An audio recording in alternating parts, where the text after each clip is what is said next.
Hello，大家好，我是鹏鹏牧师。今天呢，想跟大家再谈一次什么叫做一致性的回应。之前我们讲到，当我们有压力的时候呢，我们可能会讨好、指责、操理性，或者是打岔。但是这四个的求胜姿态呢，其实它都会缺少一些不健康的元素，比如讨好呢，就没有了自己；指责就没有了他人。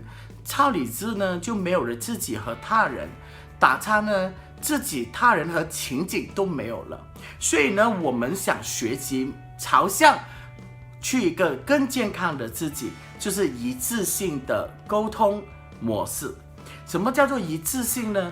就是呢，在语言上面呢，他的身体语言和他的音调和他讲的话都是一致的。比如我们有很多时候看到一些情人在吵架或者生气的时候，然后那个男朋友就问那个女朋友说：你是不是不开心啊？他说没有，我没有不开心。他就是他的脸上的表情或者身体语言就告诉他是不开心，但是他的语言他讲什么？我没有不开心，我很开心。那所以呢，这就是身体语言和我们讲的话是不一致的。所以什么叫一致性呢？在这个语言上面呢，我们是很开心。没有啊，我很开心啊，今天。那你看我脸色的表情，还有我的语气是很一致的。那一致性就是这样，从语言上面，然后从我们的语言的内在呢，我们内在是很和谐的，很平稳的。OK， 就是我们基督教常常说的很平安的一种的状态，也是很舒服的，很自在的，也是那个自我价值是高的。但一个真正的沟通就是两个人的自我价值都是平等。如果因为这个是老板，所以呢，你的沟通就要下一点，这样子不是一个一致性。所以呢，当我们讲一致性的时候，不一定是身份同等。OK， 不是说这个是老板，这个一定是老板，不是。当这个是老板，但是我们的自我价值是一样的，我们都是人，不管我是扫地的，或者你是经理，但是当我们沟通的时候，我们的自我价值自我解释都是一样，我们都是人，都是非常珍贵的人。那这就是一致性的内在自我如何去解释或者评论自己。那在情感上面的一致性呢，就是语言一致，表情或者内在的感受会很自然的流露出来，很自然的流露出来。什么是就自然流露出来呢？就是说，我觉得很感动，你就感动。如果你想哭就哭啊，不要忍住。比如我们向别人道歉，我们对不起，对不起。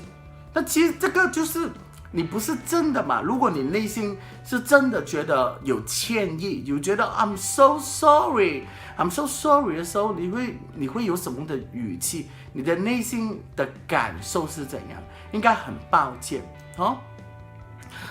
可是那个 sorry 其实都不是真，所以这不是叫一致性然后我们的心理的反应是什么呢？我们内在是很健康的，健康的就是也包括我们的观点，我们觉得这是 OK 的 ，say sorry is OK， 我真的是做错，我就要道歉啊，所以是 OK 的所以不会觉得有一个观点觉得道歉真的很丑我不可以道歉，不可以认输，我哪里会错？我不会错的，这样子等等比如说我是老板，我怎么可以跟你道歉呢？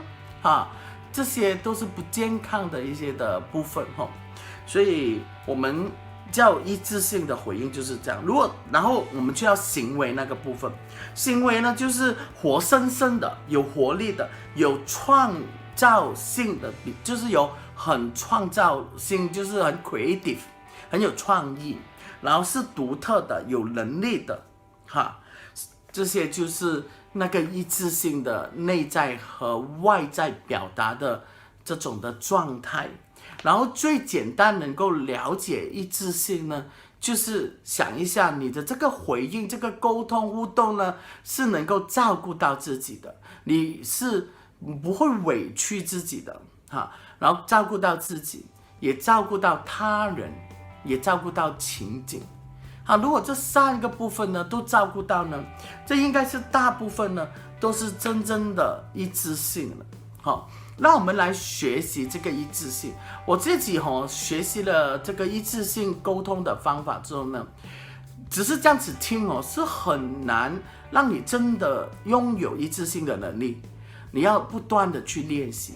当我练习，我在人际关系上面，我在教会或者在工作任何的场合，重要的事情我就一致性，总会把事情变得更美好的。就算是很难解决的东西，都会变得更美好。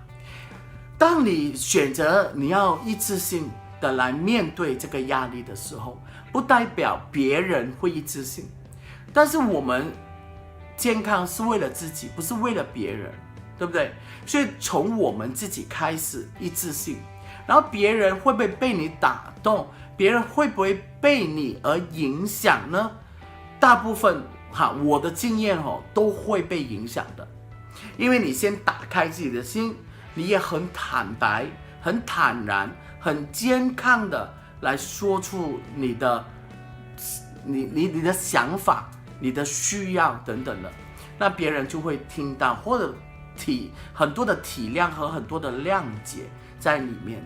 所以很希望大家能够真正的去练习这个一致性，好不好？那我们下个影片再见喽，拜拜。